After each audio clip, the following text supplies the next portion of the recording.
Shimeji Simulation Manga Review. A strange and sentimental story. This is a hard manga to talk about. Not because it's bad or anything, in fact, I think it's fantastic. It's just hard to describe what it's about and put my opinion on it into words. And I actually think this hard to describe feeling perfectly mirrors the tone and subject matter of the manga. There will be direct spoilers for the manga. I first got into Shimeji Simulation after I watched and subsequently read Girls Last Tour. I absolutely love Girls Last Tour, so I had to give Tsukimizu's other work a shot. By the way, to my knowledge, Tsukimizu's gender identity is not confirmed by them, so I will be referring to Tsukimizu as they. The style and overall tone and vibe of Girls Last Tour carries over into Shimeji Simulation. Both stories focus on two young girls trying to find themselves in their world. Tsukimizu's art style has not changed much since their work on Girls Last Tour, and I'm totally fine with that because I absolutely love their style. The faces of the characters are very simplistic but super cute. There's a lot of portrayals of buildings and structures, with them being incredibly detailed, and I really love the contrast that creates. There's also a great sense of scale. Characters can go from looking small to large based on how they're drawn and in the situation they're in. The style also has the look of rougher sketches. Like you can see in the thumbnail, well, in the original blog post, lines are uneven, not always connected, etc. Hard to explain, but I really like it. And you can see it here in the background. I think it fits the subject matter, and something about it just looks very nice. Shimeji Simulation is a true slice of life. The main focus is the girls just living their lives, with the world they're in being a very strange one. It's got a laid back but weird atmosphere.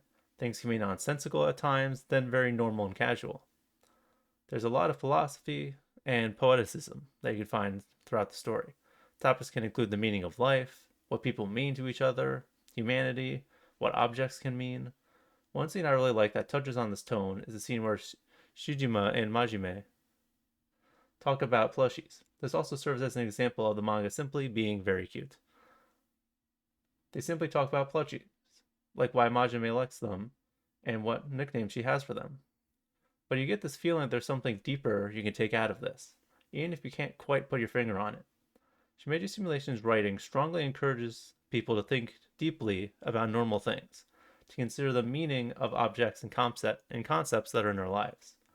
Shimeji Simulation is adept at making you think about and contextualize the world around you, and this theme is expressed and reflected directly through the story. When it comes to the story, it's also hard to describe. It starts out with Shijima exiting a closet and getting to know people in the world. Some time passes and they meet someone who's kind of like a god, basically. Then Shijima's scientist sister alters the fabric of reality, making it so everyone's imaginations directly change the world. What truly makes the story special is that this is not something that is a horrible issue that story makes clear needs to be fixed. The characters have to live with this. You see the characters adjust to the new way the world works. Some people like it and some people don't. And the world does not immediately descend into chaos or anything like that. The people change and keep living. Even in a world where reality can change with a thought, life ends up being pretty simple. There's something so special and grounded about this. I think the story is a beautiful representation of the mundanity and simplicity that makes up much of the human experience, while also bringing up how complicated our feelings and place in the universes are. Later on, reality basically falls apart, melting into this strange amalgamation of everyone and everything. You truly don't really know what's going on, as do the characters. The girls get separated, stuck in their own mindscapes. You see how their worlds are very different, but what they both want is to see each other again. They do end up finding each other, but reality does not get fixed. Their wish and what all of this meant is not clearly defined. In the end, all that really matters is that Shijima and Majime end up back together. And what you make of that and everything that led to that point is up to you.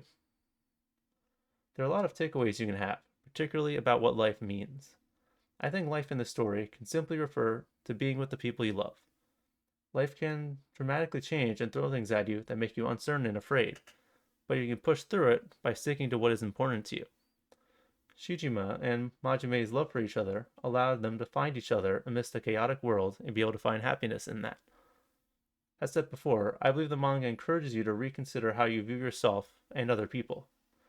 Everyone sees things from different perspectives and has unique ideas. We see this in the reality controlled by imagination, where everyone has different living spaces, objects, even bodies, and people generally seem happy. Shujima is able to find Majime by exploring many different places in their world that are dictated by different people.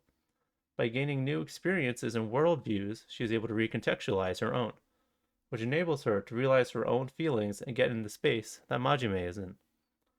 I feel this is one of those stories where you can really feel the author's feelings and personality in their work.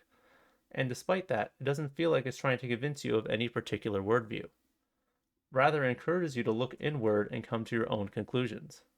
I'd love to hear any of you, anything interesting that you guys have taken away from this story.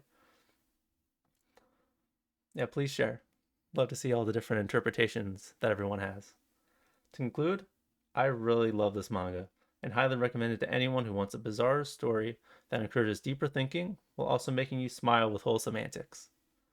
It is truly a unique read, and there is nothing quite like it. I really hope you check it out if you got through this without reading it. I don't think this is a story that gets ruined that much by spoilers. It seems like Sukumitsu has another project in the works, so let's look forward to that together.